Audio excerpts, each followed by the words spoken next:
ભારત રત્ન બાબા સાહેબ આંબેડકરની આજે જન્મજયંતિ છે ત્યારે ગાંધીનગર સ્થિત ગુજરાત વિધાનસભામાં ડોક્ટર ભીમરાવ આંબેડકરને પુષ્પાંજલિ અર્પણ કરવામાં આવી।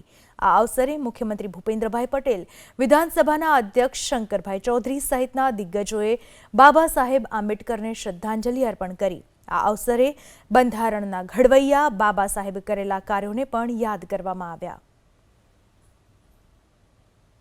દરેકે દરેક નાગરિક સંવિધાને જે પ્રમાણે કહ્યું છે તે પ્રમાણે હક અને ફરજ બંનેનું પાલન કરીને તમામ નિયમોને પોતાનું કર્તવ્ય સમજીને દેશ માટે જીવવાનો સંકલ્પ કરે।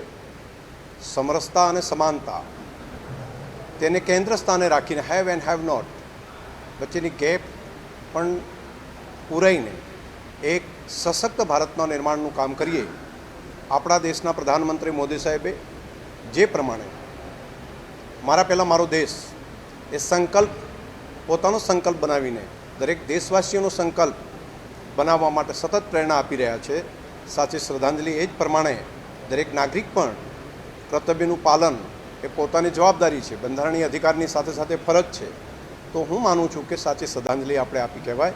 આજે પુનઃ આ મહામાનવને હૃદયપૂર્વક વિધાનસભા સંકુલની અંદર રાજ્યના તમામ માન્ય ધારાસભ્યશ્રીઓ વતી પણ હૃદયપૂર્વક ખૂબ ખૂબ શ્રદ્ધાંજલિ આપું છું।